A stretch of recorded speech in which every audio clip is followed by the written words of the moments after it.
My name is Clara, and I want to start this story with the exact moment I realized something was very wrong. 24 hours before my birthday party, I got an anonymous video in my inbox. Not a friend. Not a prank. It was someone who knew me and knew exactly what to show me.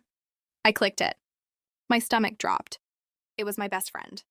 Jenna laughing, holding my phone, scrolling through my contacts, reading my messages. But it was not just that. She was sending them to someone I did not know. I froze. I could not breathe.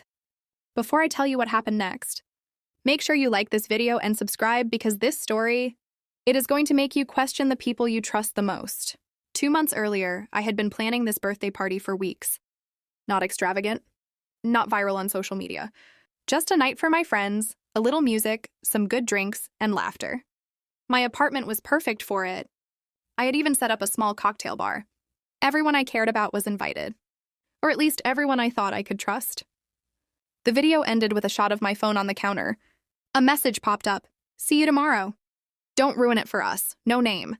No explanation. I wanted to throw up. Daniel, my boyfriend, saw my face go pale. Clara, what is it? I could not even speak. My throat was tight. My hands shaking.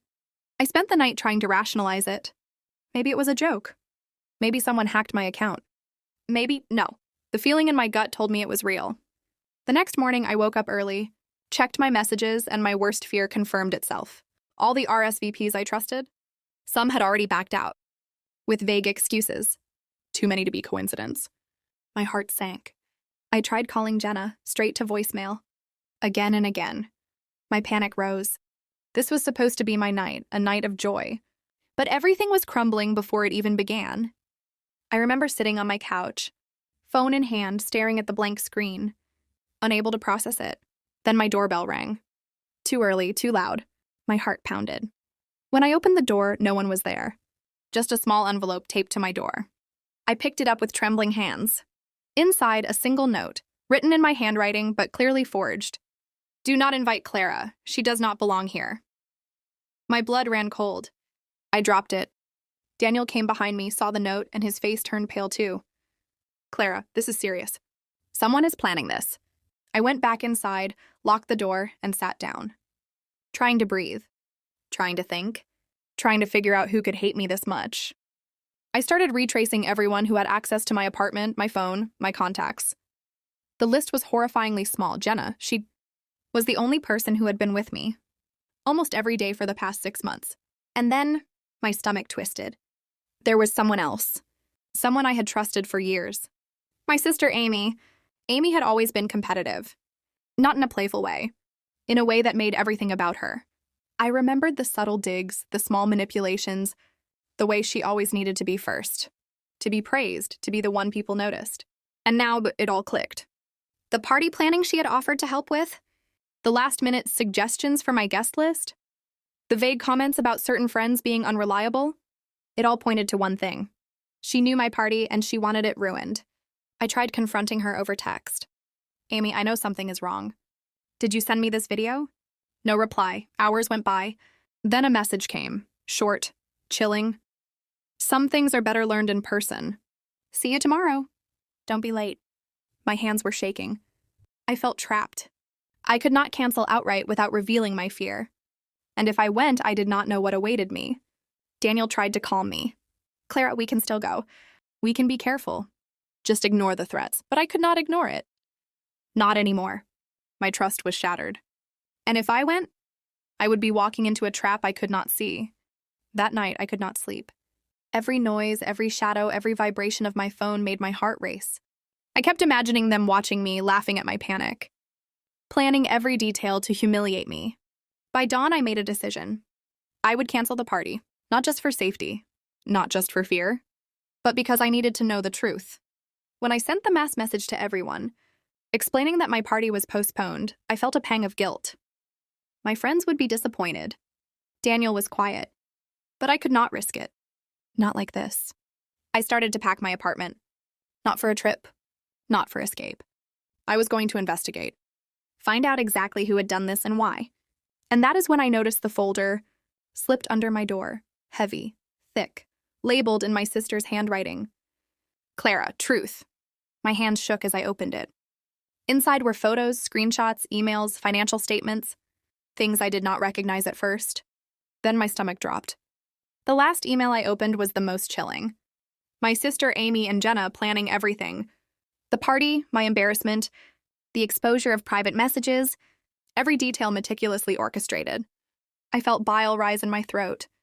They had known every move I made, every message, every plan, every person I trusted, and they had used it to control me, to humiliate me, to prove something I did not even understand. And then I saw a note at the bottom, written in red ink, "Tomorrow, Clara, everyone will see who you really are." My hands were shaking. My heart was racing. I could not believe my own family would betray me like this. My own friends would be manipulated into turning on me. I felt tears stream down my face. I wanted to scream. I wanted to run. I wanted to disappear. I looked at Daniel. His face mirrored mine. His hand found mine. "Clara, what do we do?" I swallowed. I could not tell him yet. I had no plan. I had nothing but the fear that tomorrow would be the worst day of my life. And that was when I realized they were not just trying to ruin my party. They were trying to ruin me. The next morning, I woke to a knock at my door. Louder this time, insistent, I peeked through the peephole. My heart froze. Jenna, smiling, innocent, laughing, but there was someone behind her. Someone I did not recognize. And they were holding something that made my blood run cold. I backed away from the door, my hands shaking. I whispered to Daniel, "Do not open it. Do not answer." But Jenna knocked again, louder, shouting my name. "Clara, open up. You cannot hide from this." And that was the moment I knew. My worst suspicion was true. My family and my so-called friends had planned something for tomorrow that I could not have imagined. Something that would not just embarrass me. Something that could change my life forever. I grabbed the folder, held it tight, heart pounding. I could hear them outside, and I realized this was far bigger than a birthday party. This was war. I backed away from the door, clutching the folder like a lifeline. Daniel pressed himself against me, whispering, "Clara, we need to stay calm. Think." I nodded, though my brain was spinning. My heart raced as the knocks continued, each one harder than the last. Then a voice cut through, low, sharp, unmistakable. "Clara, you need to open this now." My stomach dropped. It was Amy, my sister. She had come prepared. I could hear the smirk in her voice, the confidence that she had orchestrated everything perfectly. I swallowed hard, then grabbed my phone. I dialed the number of the woman who had warned me the night before, my only lifeline. She answered immediately. "Clara," she said, "do not open the door. Let me handle this." I followed her instructions, creeping to the window while keeping the folder tight to my chest. Through the blinds, I saw Amy pacing outside with Jenna. They were whispering, laughing, pointing at something I could not see. My hands shook. I felt trapped, exposed, vulnerable. The woman instructed me, "Record everything. I want proof. They will try to gaslight you. You need evidence." I nodded, trying to steady my breathing, my fingers fumbling with my phone. Then Amy stepped back and pulled something from her bag. My blood ran cold. It was my phone, my personal phone, the one with every message, every photo, every secret. And she held it out like a trophy. "Looks like someone is paranoid," she said, her tone sweet, venomous. "We just want to make sure everyone sees who you really are." My chest tightened. My worst fear was coming true. They wanted to humiliate me, publicly, to destroy my reputation. I clenched my fists, my mind racing. I looked at Daniel.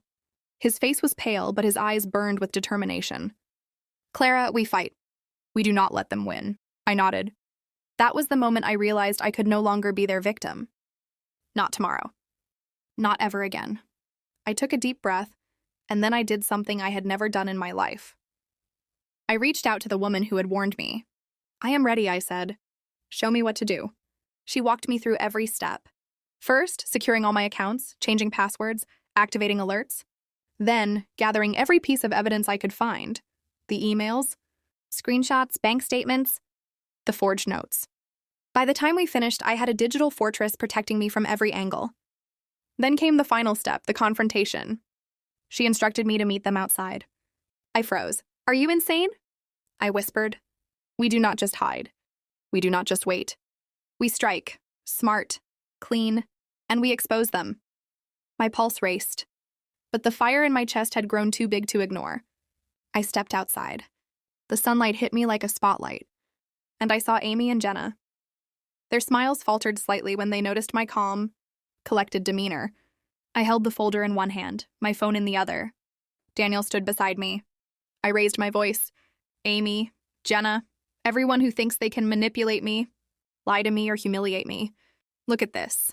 I opened the folder and waved it. Screenshots, emails, messages, proofs of every plan they had made. Their eyes widened.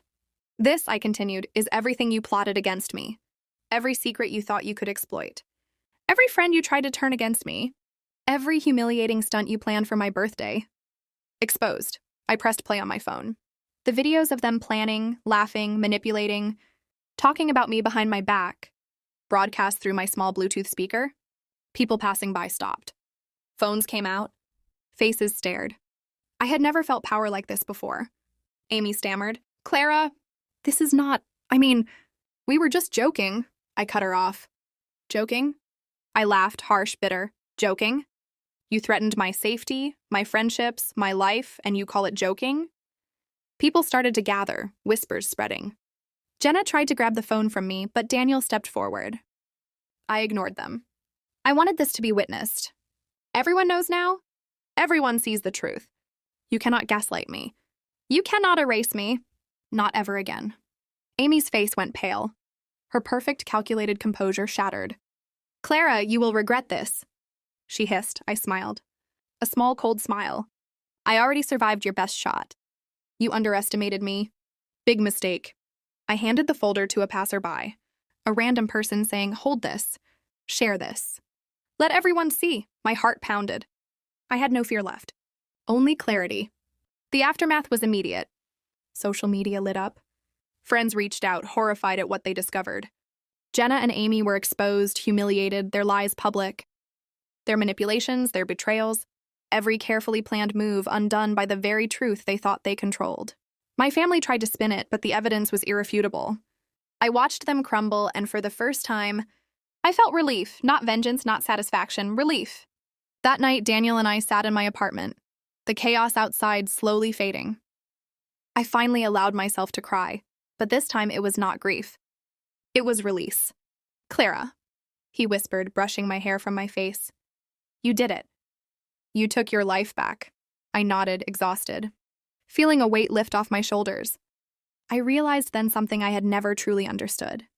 You cannot control people. You cannot predict their betrayals, but you can control yourself. You can take back your power, your dignity, and your future. Amy and Jenna never spoke to me again. My birthday party? It was rescheduled, small, intimate, full of laughter, joy, friends who truly cared. No pranks. No manipulation, no lies. Just me, my life, and the people I trusted. And as I looked around that night, I understood something deeply true. Family does not always protect you. Friends do not always love you. But your own courage, your own strength, your own clarity, that can never be taken. The emotional truth I carried with me afterward. Sometimes the people who are supposed to lift you up will try to destroy you instead.